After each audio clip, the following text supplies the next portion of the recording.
Olá, sejam bem-vindos. E nós vamos continuar falando sobre o ajuste de curvas.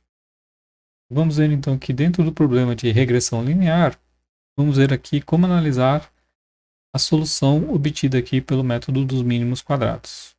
Certo? Nós vamos estar vendo então uma métrica chamada coeficiente de correlação e como que ela pode ser utilizada para você verificar o quão bom o seu modelo obtido ele realmente é. Então, lembrando que a gente vai estar falando aqui sobre a regressão linear. Então, no modelo de regressão linear, o modelo que a gente tem é de uma reta. Nós temos aqui a variável y, que é a nossa variável alvo, é aquela que a gente quer prever o valor.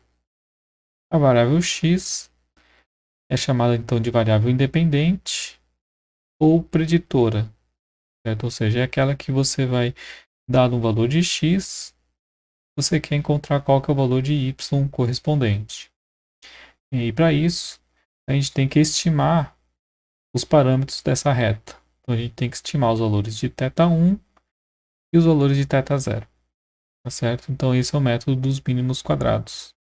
Ele permite você, dado aqui um conjunto de pontos observados,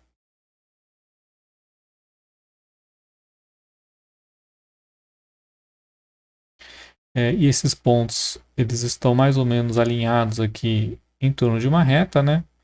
Então a gente vai querer ajustar aqui o modelo.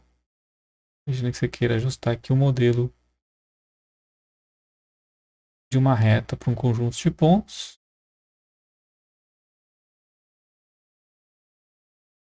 Que passa aí mais ou menos aí no meio desses conjuntos todos. Você tem então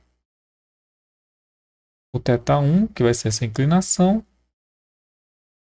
e você tem o θ0, que é o ponto onde essa reta intercepta o eixo y, certo? Outro conceito que a gente precisa aqui é o conceito de resíduo. O resíduo vai ser a diferença entre os valores observados e o valor que foi predito aqui pela minha equação, certo?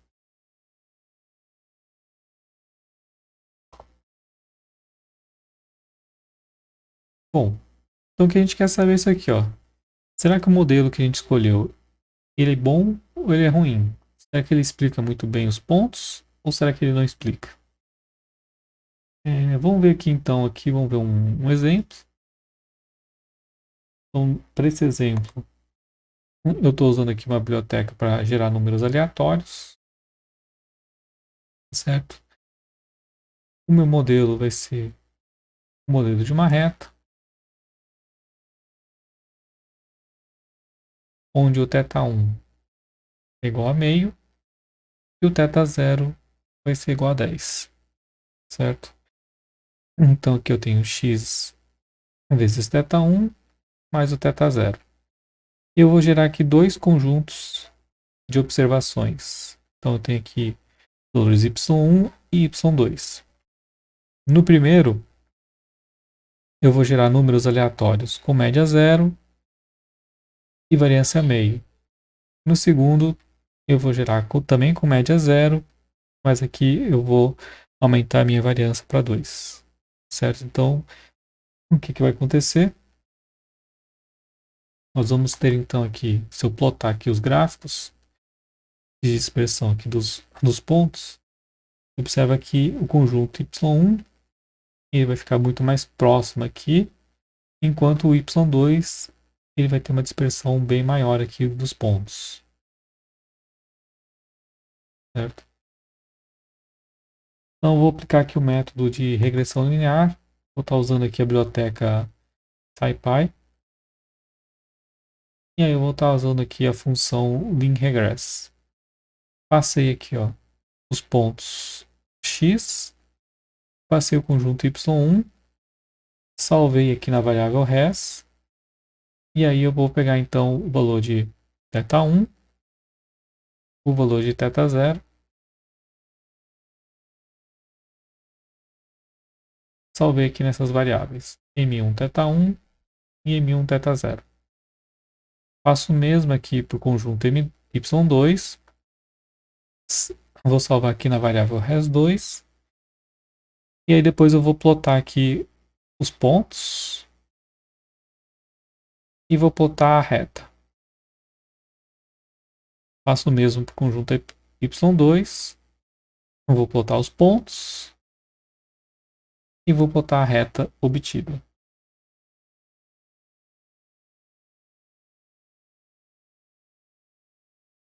Então tem aqui o gráfico da reta obtida pela regressão linear, tanto de y1 quanto de y2. Além disso, eu vou estar aqui imprimindo o conteúdo aqui que a função de regressão linear me retornou.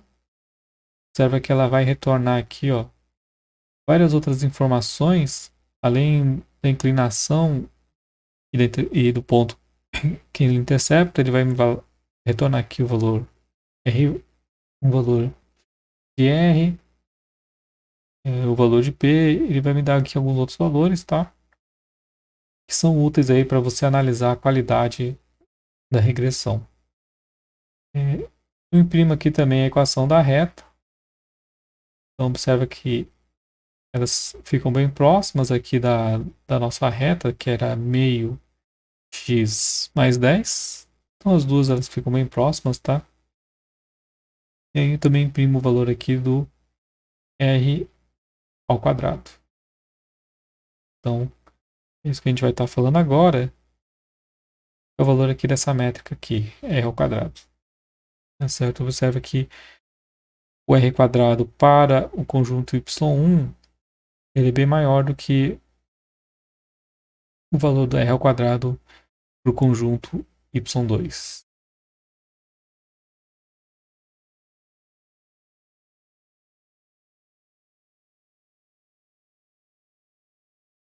Certo? Bom, o que é o valor do r ao quadrado? O que é essa métrica? O que esse coeficiente fala? Bom, esse coeficiente ele é calculado da seguinte forma. Eu vou pegar aqui, ó, essa somatória e vou dividir por essa outra somatória aqui, SQ experimental dividido por SQ total, certo? Onde o SQ total é essa soma aqui do YI menos o Y médio ao quadrado, certo? E o SQ experimental é a somatória do YI chapéu menos o Y médio, tá certo? Onde esse Y chapéu aqui é nada mais é do que o valor calculado aqui pelo modelo. Certo? Então aqui vamos ver o que a gente está fazendo aqui nessa conta. Bom, essa somatória aqui, ó, ela está pegando aqui cada uma das minhas observações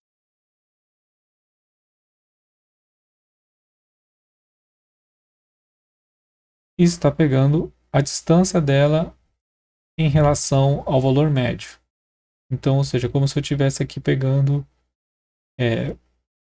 usando aqui a média como a minha referência, tá certo?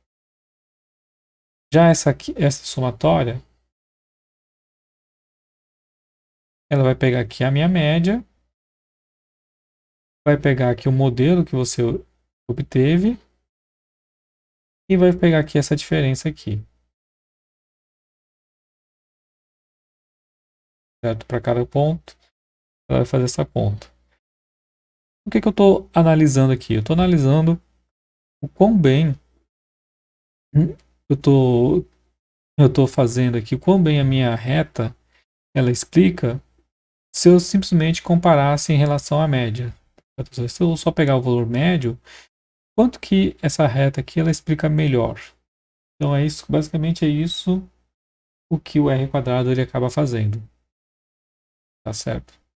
Então, ele pega aqui essa somatória, divide pela somatória da média Ela também pode, essa conta também pode ser feita aqui pegando a soma dos resíduos, tá? Então, conta que os dois resultados aqui são idênticos. Aqui eu simplesmente peguei, então, esses dois valores aqui, faço aqui a conta, certo? Aqui então é o código aqui em Python que calcularia essa métrica para vocês, tá? Aqui eu tenho, ó, tá vendo? SQ total menos soma do quadrado dos resíduos dividido pela soma dos quadrados totais, certo?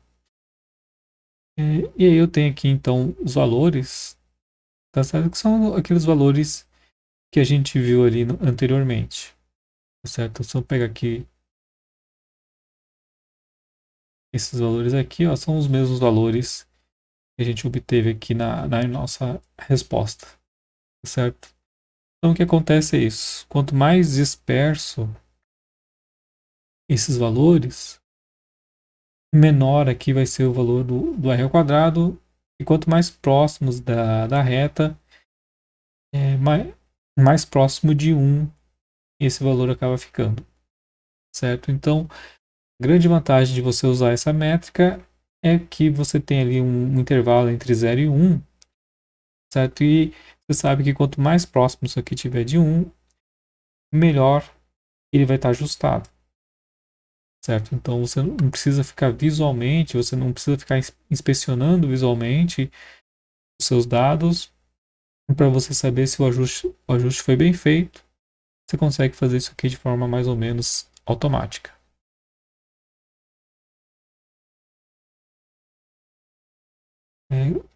Por último, eu queria mostrar aqui para vocês que também é possível utilizar aqui as outras bibliotecas, tá? Então tem aqui essa outra aqui que é a Stats Models. Tá certo? Aqui é a mesma forma, tá? Você adiciona aqui uma constante, que é o θ0, né?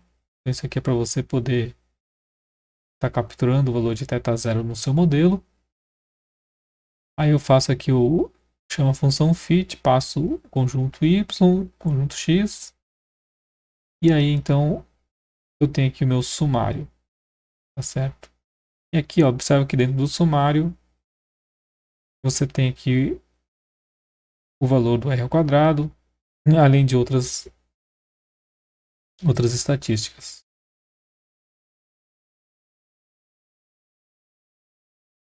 Então aqui eu tenho aqui, ó, um r ao quadrado aqui pro conjunto 2, 0,706, aqui pro conjunto 1, 0,968, tá certo? Então também a gente tem aqui tem também aqui as mesmas estatísticas usando aqui essa outra função, beleza?